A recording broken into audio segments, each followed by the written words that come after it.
Hello everyone, welcome to Guru Meher Classes, your ultimate destination for clearing doubts and mastering the subject. So, this video is all about in continuation with national income calculation methods, and in this video, we are going to learn about income method. So, this is one of the most important method for calculating the national income. So, let's begin with understanding this important method. In this method, like this method is also known as with two other names as well. मतलब दो like of course ही बात है कि बहुत सारे अलग अलग methods अलग अलग नाम से भी जाने जाते हैं और उनके अलग से नाम पूछे जाते हैं एग्जाम्स के अंदर, क्योंकि जो लाइक सिंपल डायरेक्ट जो आपको बुक में पढ़ाया जाता है वो तो डायरेक्ट दे भी सकते हैं, बट क्या ट्रिक ट्रिक बनाने के लिए और ट्रिकी बनाने के लिए क्वेश्चन को वो आपसे और थोड़ा सा टफ क्वेश्चन पूछने के लिए अदर नेम से भी आपको क्वेश्चन पूछते हैं. So what are the other names for the income method? So it is known as distributed share method, or you can say the factor payment method. So these two names are given to the income method. So distributed share का मतलब जो share distribute हो गया है different different peoples को income के through, तो वो क्या हो गया डिस्ट्रीब्यूटेड शेयर मेथड, या फिर आप कह सकते हो उसको factor payment method. Factor payment बोले तो कि आप उनको फैक्टर्स ऑफ प्रोडक्शन के ऊपर फैक्टर पेमेंट रिटर्न के ऊपर दे रहे हैं, तो वो क्या कहलाता है factor payment method. So national income is calculated in terms of factor payments to the owners of the factors of production during an accounting year. यहाँ पे दो चीज यहाँ पे ध्यान देने की जरूरत है कि हमने जो डिस्ट्रीब्यूटेड शेयर के बाद हमने जो यहाँ पे कैलकुलेट करा है कि ये फैक्टर पेमेंट्स को इंक्लूड करता है to the owners of, and who are the owners of the factor payment. Factor payment के ओनर्स कौन है? So these are the household. जो हाउस होल्ड होते हैं they are the owners of factors of production, और उनको आप बदले में देते हो क्या? फैक्टर्स ऑफ प्रोडक्शन के बदले आप क्या देते हो? फैक्टर पेमेंट्स देते हो. So let me tell you what are the factors of production. वैसे तो मैंने ऑलरेडी समझाया हुआ है. तो फैक्टर ऑफ प्रोडक्शन के ऊपर आप फैक्टर पेमेंट देते हो. नाउ क्या होते हैं factors of production? So land हो गया, लेबर हो गया, कैपिटल हो गया और एंटरप्रेन्योर हो गया. तो इन सब के ऊपर आप क्या देते हो? Factors of production. ये है फैक्टर्स ऑफ प्रोडक्शन. इनकी रिटर्न के अंदर क्या जाता है? लैंड के ऊपर आप देते हो लैंड के ऊपर आप रेंट, और लेबर को आप देते हो वेजेस, एंड कैपिटल के ऊपर आपको मिलता है interest, and the last one is entrepreneur को मिलता है profit. So when you talk about these all things like factor payments की जितने भी आप सम टोटल कर लेते हो, तो उन सब को लाइक फैक्टर पेमेंट जो पे होता है to the owners of the factors of production, so during an accounting year उन सबको सम टोटल कर देते हो, वो बना देता है national income through income method. तो it is the sum total of income generated within the domestic territory of a country is called domestic income. तो जितनी भी फैक्टर पेमेंट्स आपने कलेक्ट करे सबको कंबाइन करा, और जितनी भी फैक्टर इनकम जनरेट हुई मेरी डोमेस्टिक टेरिटरी में. Domestic territory I have already explain you the political boundary और द इकोनॉमिक बाउंड्री जिसके अंदर फ्रीनेस होती है, like movement of goods and services, और फाइनेंस आराम से मूव कर सकता है, तो उसको आप डोमेस्टिक टेरिटरी कहते हैं of the country, and it's called the domestic economy. Right. So it is known as domestic income. National income को कैसे कैलकुलेट करेंगे फिर? क्योंकि आप जैसे आपने लास्ट वीडियो में देखा था कि हमने वैल्यू एडेड मेथड जब कैलकुलेट करते हैं, वैल्यू एडेड मेथड से हम नेशनल इनकम कैलकुलेट करते हैं, तो एक चीज निकल के आती है आपके पास फैक्टर जो टोटल प्रोडक्शन अलग अलग वैल्यू एडिशन होता है उससे निकल के आता है GDP MP. Right. So value added से निकलता है आपके पास जीडीपी एमपी, बट जितने भी फैक्टर पेमेंट्स को आप एड अप करके फाइनल वैल्यू निकालते हैं वो क्या निकल के आता है? Domestic income. और डोमेस्टिक इनकम को एक नाम से जाना जाता है जिसको हम कहते हैं एनडीपीएफसी. ये इसका हमने ऑलरेडी पढ़ा हुआ है जब हम बेसिक्स पढ़ रहे थे नेशनल इनकम के बेसिक टर्म्स, उसके अंदर हमने पढ़ा था कि डोमेस्टिक इनकम को हम क्या कहते हैं? एनडीपीएफसी.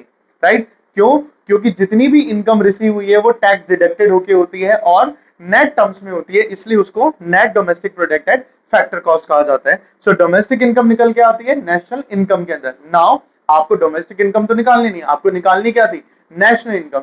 सो नेशनल इनकम को कैलकुलेट करने के लिए आपको केवल डोमेस्टिक इनकम में एक चीज ऐड करनी पड़ेगी जिसको हम कहते हैं net factor income from abroad. और net factor income from abroad I have already explained you क्या होती है, कि जितनी हमें बाहर से फैक्टर इनकम मिली है अब्रॉड से, और हमने जितनी बाहर फैक्टर इनकम दी है टू अब्रॉड पर्सन, तो फीफा माइनस फीटा यानी कि factor income from abroad minus factor income to abroad, ये दोनों को जब आप एडजस्ट कर देते हो तो वो क्या आ जाता है आपके पास? एनएफआईए. और इस NFIA को जब आप NDPFC में ऐड कर देते हो तो आपके पास क्या निकल के आ जाता है, NNPFC। I hope you are able to get this. तो यहाँ पे जो दो तीन इंपॉर्टेंट चीजें हैं नोट डाउन करने की, सबसे पहले इनकम मेथड के दो अलग अलग नाम कौन कौन से हैं। सो it is distributed share method या फिर फैक्टर पेमेंट मेथड के नाम से जाना जाता है, और इसके अंदर ओनली फैक्टर पेमेंट्स को इंक्लूड करा जाता है, जो कि किसको पे कर रहा है, ओनर्स को। और ओनर्स कौन है, हाउस होल्ड। सो factor payment to the household, like जितने भी उन्होंने फैक्टर्स ऑफ प्रोडक्शन उन्होंने प्रोवाइड करवाए एक अकाउंटिंग ईयर में, उनके ऊपर जितना भी फैक्टर पेमेंट दिया जाता है उन सबको सम टोटल करके क्या आ जाता है, डोमेस्टिक इनकम। और डोमेस्टिक इनकम में अगर हमने NFIA ऐड कर दिया तो ये हमारे पास आ जाता है NNPFC। तो अब हम देखते हैं कि क्या फॉर्मूला होता है नेशनल इनकम को कैलकुलेट करने का थ्रू इनकम मेथड। सो जिस तरीके से हमने वैल्यू एडेड मेथड का देखा था कि value of output minus intermediate consumption, वैसे ही यहाँ पे कैलकुलेशन का फॉर्मूला जो है वो है, अभी हमने देखा था कि डोमेस्टिक इनकम कैलकुलेट होकर आती है जितने भी फैक्टर पेमेंट्स को जब आप एड ऑन कर देते हो, जब सम कर देते हो तो ये क्या निकल के आती है, डोमेस्टिक इनकम, NDPFC। तो जब हमने जितने भी फैक्टर्स इनकम है उनको यहाँ पे लिख रखा है, तो वेजेस, रेंट, इंटरेस्ट और प्रॉफिट, ये चार तरीके के हम फैक्टर पेमेंट देते हैं, right. So wages, rent, interest और प्रॉफिट, साथ में एक और चीज मिक्स्ड इनकम होती है। I will explain you what is mixed income. So इन चारों पांचों चीजों को जब आप ऐड ऑन कर देते हो तो ये आपके पास आता है डोमेस्टिक इनकम, मतलब इनकम मेथड से जो कैलकुलेट होके आता है आपके पास नेशनल इनकम। सो वेजेस को आपके पास बाइफरकेट कर रखा है, सबके पास अंदर अंदर एक एक कुछ ना कुछ पोर्शन इंक्लूडेड है।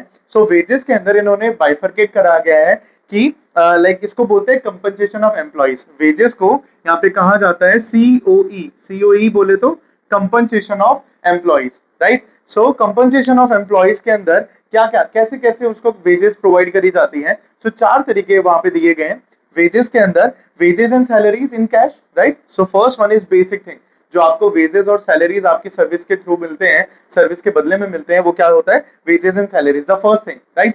The another one is payment in kind.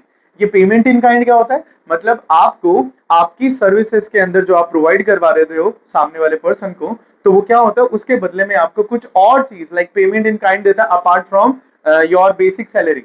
मतलब आपकी बेसिक सैलरी तो आपको मिल ही रही है, उसके साथ साथ कुछ अगर आपको जैसे लाइक रेंट फ्री अकोमोडेशन अगर आपको दे दिया गया, मेडिकल फैसिलिटीज दे दी गई, या फिर ट्रेवल एक्सपेंसेस या फिर और कुछ ऐसा कुछ दे दिया गया like add on to your basic salary और वेजेस जो आपको फर्स्ट मिल चुकी है।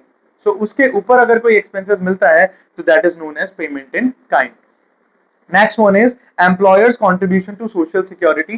Social security is basically again it is a like एक mandate होता है कि आपका कुछ पोर्शन आपकी सैलरी में से time to time as a saving कटता रहता है। So it is an employee contribution, क्योंकि एम्प्लॉय की salary for example if any person salary is 40,000, right. So अब उसको जो सैलरी इन हैंड होती है दैट इज लाइक वो जो क्रेडिट होती है उनके अकाउंट में वो 40,000 क्रेडिट नहीं होती है, दैट इज समथिंग कुछ अमाउंट डिडक्ट होके कट होके फिर उनको अमाउंट मिलता है फॉर अप्रॉक्स मान लीजिए कि 37,000 या 36,000 उनको अमाउंट मिल रहा है। सो वो जो पोर्शन जो कट रहा है उसके अंदर बहुत सारी चीजों का डिडक्शन होता है, राइट। सो वो जो डिडक्शंस होता है that is called employee contribution to provident fund, right. So जो प्रोविडेंट फंड है, employees contribution to social security या फिर प्रोविडेंट फंड, तो वही क्या कहलाता है, वो एम्प्लॉय का कॉन्ट्रीब्यूशन है। और जितना एम्प्लॉय का फॉर एग्जांपल अगर वो 40,000 की सैलरी में से आपने 2,000 रुपीज सोशल सिक्योरिटी के काटे प्रोविडेंट फंड के नाम के, वो एम्प्लॉय के कटे, लेकिन जितना पोर्शन एम्प्लॉय का कटा है उतना ही पोर्शन एम्प्लॉयर अपनी तरफ से मिलाता है, तो उसको आप कहते हो employers contribution to social security. I hope you are able to get this. Again this point is all about provident fund, मतलब कुछ पार्ट आपकी बेसिक सैलरी में से हर बार काटा जाता है जो आपके अमाउंट क्रेडिट होता है ताकि आपका अमाउंट सेव हो, राइट। तो वो प्रोविडेंट फंड में ऐड ऑन हो जाता है और लास्ट में आप कभी भी उस पीएफ के पैसे को निकाल सकते हो। तो वो होता है एम्प्लॉय का कंट्रीब्यूशन, बट जितना एम्प्लॉय के अकाउंट से डिडक्ट हुआ है उतना ही अमाउंट एम्प्लॉयर अपनी तरफ से उस अकाउंट में ऐड करता है, तो उसको कहते हैं हम एम्प्लॉयर्स कंट्रीब्यूशन। तो यहाँ पे नोट डाउन करने की बात है कि एम्प्लॉय कंट्रीब्यूशन नहीं आता, क्योंकि क्वेश्चन में आपको ये दिया जाएगा कि employ contribution given provident to like provided to provident fund, लेकिन आपको वो चीज ध्यान नहीं देनी है, उसको आपको नेग्लेक्ट करना है। You have to include only and only the employers contribution, आपको केवल और केवल ध्यान देना है employers contribution to social security. And the last one is pension on retirement. It is a service contract होता है जो लोगों के like the person and the company के बीच में. सो सिंपली वो जो सर्विस कॉन्ट्रैक्ट होता है कि रिटायरमेंट के टाइम पे मुझे इतना इतना पैसा मिलना चाहिए, क्योंकि वो जो अमाउंट डिडक्ट होता रहता है तो उसको रिटायरमेंट के टाइम पे दिया जाता है. But please note that pension is not like the old age pension. यहाँ पे वो ओल्ड एज पेंशन जो मिलती है उसकी बात नहीं कर रहा है. It is just the service contract जो आपके बीच में हुआ है कंपनी और एम्प्लॉयर के बीच में. सो दैट कंपनी और एम्प्लॉय के बीच में, सो वो उस वाले रिटायरमेंट की बात कर रहे हैं. It is not old age pension. Old age pension एक यूनिलेटरल पेमेंट है और यूनिलेटरल पेमेंट को कभी भी नेशनल इनकम में काउंट नहीं करा जाता. राइट. सो पेंशन और रिटायरमेंट, क्योंकि आपने ऑलरेडी सर्विस दे चुके हो, उसके बदले में आपको ये पैसा दिया जा रहा है. So exchange of things are there. Right. लेकिन यूनिलेटरल पेमेंट में ओनली वन साइडेड पेमेंट होता है. Right. So only and only pension or retirement is like normal pension, employers contribution and payment in kind and wage and salaries. ये चार चीजों को add on कर देते हो तो आपके पास आ जाता है क्या?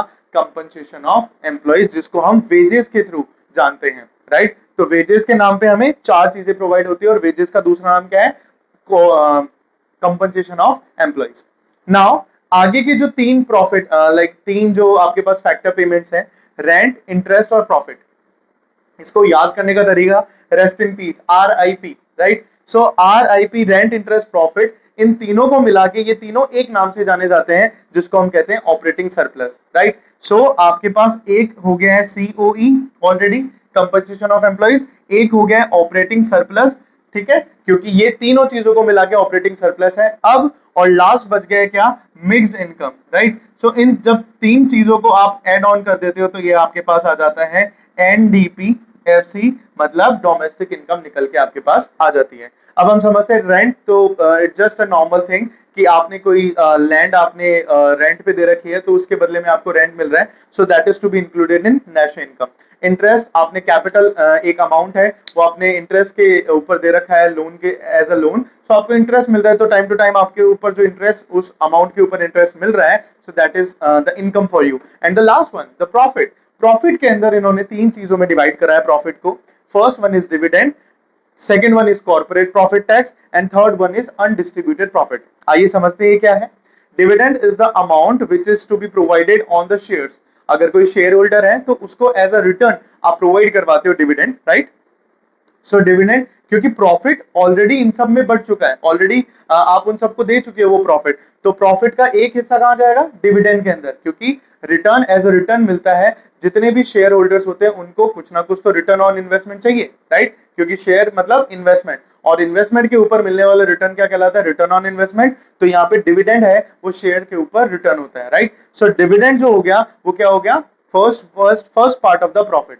Okay. Second one is corporate profit tax. जितने भी कॉर्पोरेशंस होती हैं उनके अंदर जो भी जितना भी प्रॉफिट वो अर्न करते हैं उसको आप उनके ऊपर जो लगने वाला टैक्स, मतलब एक फॉर्म ने अगर जितना भी प्रॉफिट अर्न करा है तो उसके ऊपर टैक्स लगेगा और उसी टैक्स को आप क्या कहते हो? Corporate profit tax. क्योंकि बिजनेसेस को आप क्या नाम देते हो? कॉर्पोरेट. कॉर्पोरेट ऑफिसेस आपने सुना होगा.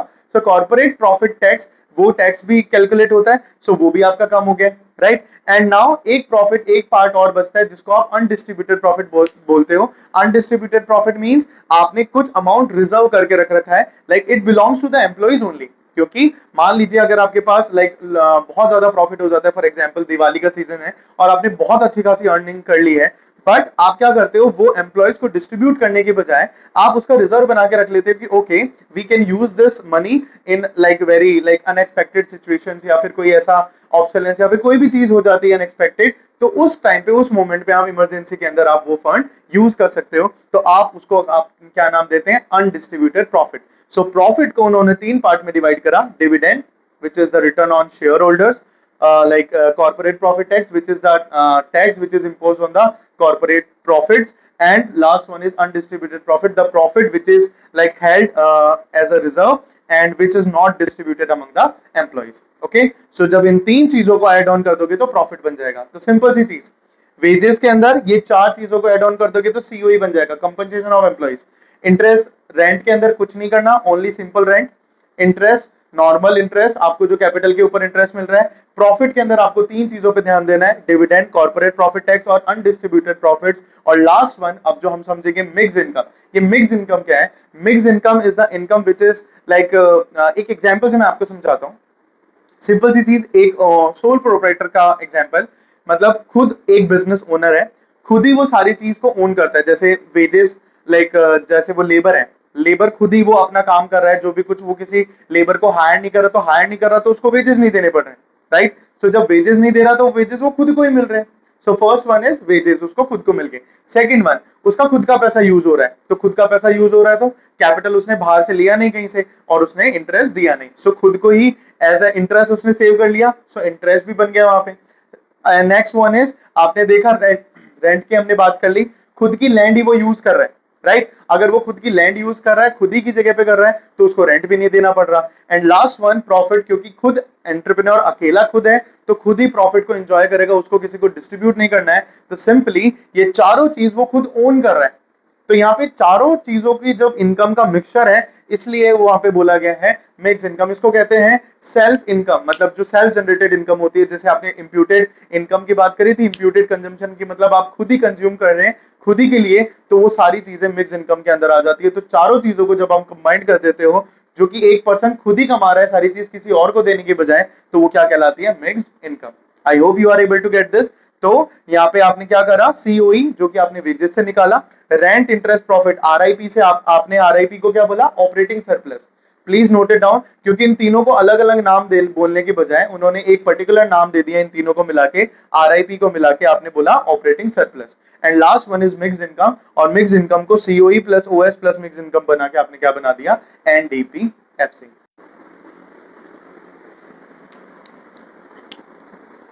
ओके, सो फाइनली अब हम प्रिकॉशंस के बारे में पढ़ लेते हैं थोड़ा। जैसे कि हमने वैल्यू एडेड मेथड में देखा था कि कुछ प्रिकॉशंस हम लेते हैं while calculating the national income through value added method, वैसे ही कुछ प्रिकॉशंस हैं इनकम मेथड को कैलकुलेट करते टाइम पे भी। तो कुछ चीजें हम इंक्लूड करते हैं, कुछ चीजों को हम एक्सक्लूड करते हैं। तो कौन कौन सी चीजें होती हैं जो इंक्लूड होती है और एक्सक्लूड होती है, आइए देखते हैं। सो इंक्लूड होने वाली चीजें कौन कौन सी है कि जब नेशनल इनकम को कैलकुलेट करा जाएगा इनकम मेथड से, तो कौन कौन सी चीजों को इंक्लूड करा जाएगा? तो फर्स्ट वन इज कमीशन पे। तो जितना भी commission as we have done in the valuated method, वहां पे भी कमीशन पेड हुआ था। कोई भी second hand goods and services को आप सेल कर रहे हो, तो वो चीज आप कमीशन पेड जो उस पे होता है, तो वो आप इंक्लूड करते हो। So commission is to be included. Next one is brokerage on the sale and purchase of shares and bond.